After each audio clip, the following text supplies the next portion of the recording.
And I forgot to introduce some people real quick, Chief, if you don't mind. Stay here. We have with us the Honorable Jack Pritt that will be doing swearing in tonight. We also have with us our City Manager, Rick Horst. Thank you for being here tonight, gentlemen. And guests, thank you.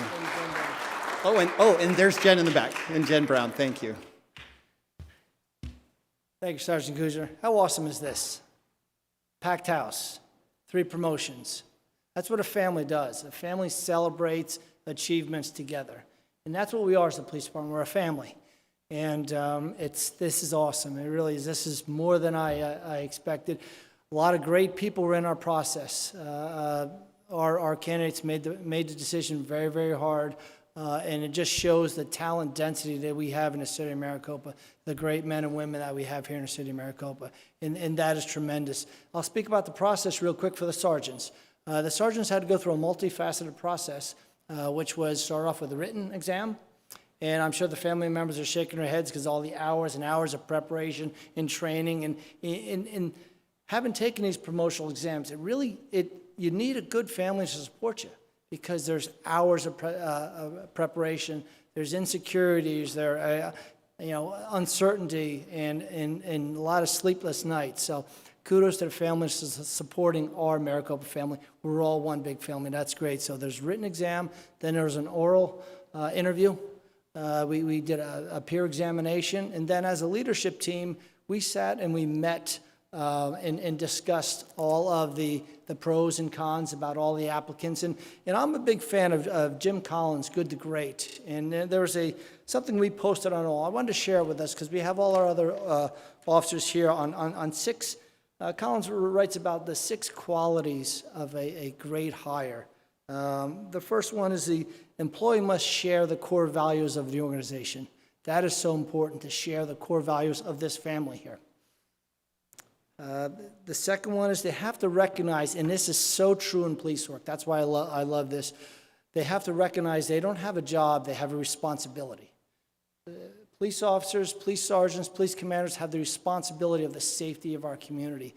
How much more of an awesome responsibility can you have? And our supervisors will have the responsibility of motivating and making sure our officers go to calls at 2 o'clock in the morning, 3 o'clock in the morning. They give their best game. They do their great follow-up. They do everything. That's so important. It's a responsibility, not a job.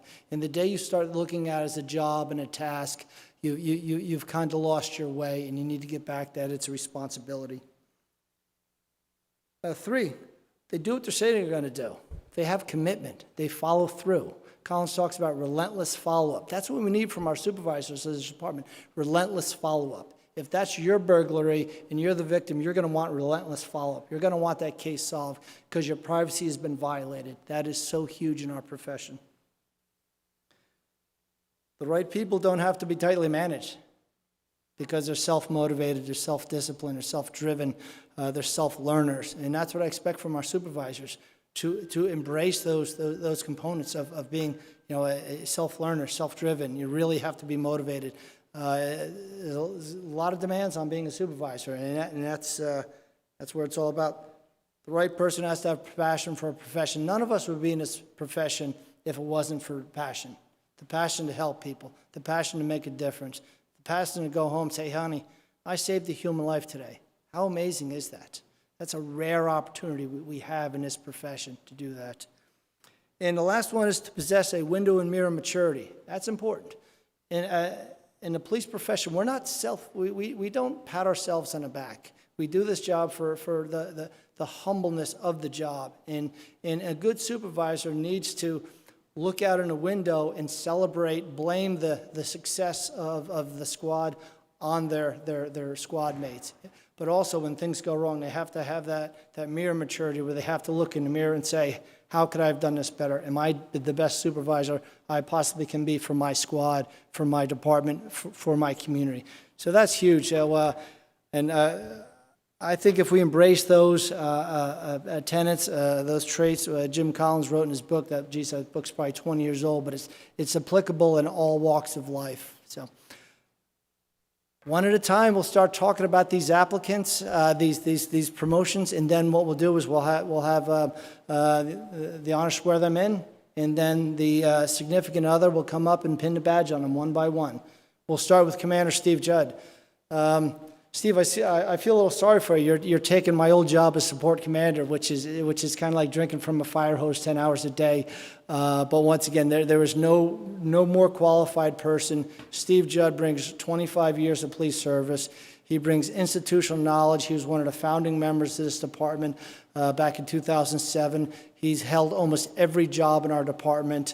IA sergeant, CID sergeant, lieutenant, acting commander. So once again, and he embraces the core values I talk about of being self-driven, self-disciplined, self-motivated. He's the kind of guy I have to say, Steve, the day's over, go home.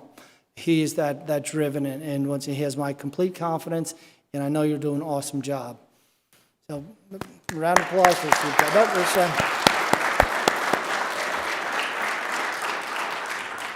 And we'll move on to the sergeants. Sergeant Jenny Soto. Jenny has been here a long time too. Is it 2007 for you as well too? Jenny has held a lot of various roles within the department. And the thing that comes to mind when I talk about Jenny is she's one heck of a police officer. She is compassionate, she's professional, she's driven, she does the right thing all the time. And that's what you look for in supervisors. Do they do the right thing at 2 o'clock in the morning when no one's watching?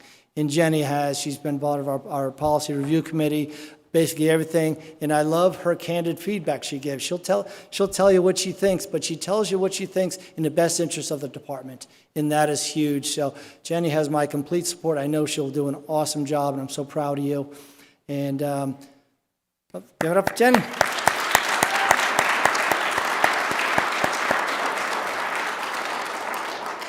Chance Jordan. I have a saying in hiring, you look for great people from not-so-good situations. And a not-so-good situation brought Chance Jordan back to us.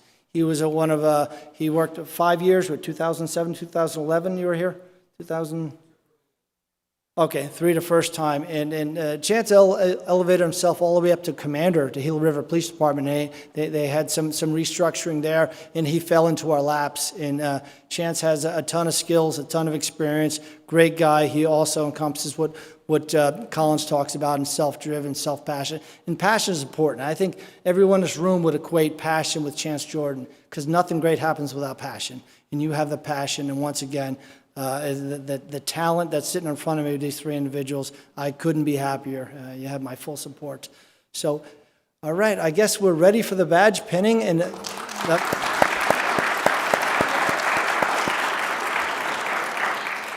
one at a time. We'll start with Commander Judd. And Mrs. Commander Judd, step forward, please.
Okay, next up, Sergeant Jenny Soto.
Okay. Sergeant Chance Jordan.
Thank you, Your Honor. Appreciate it.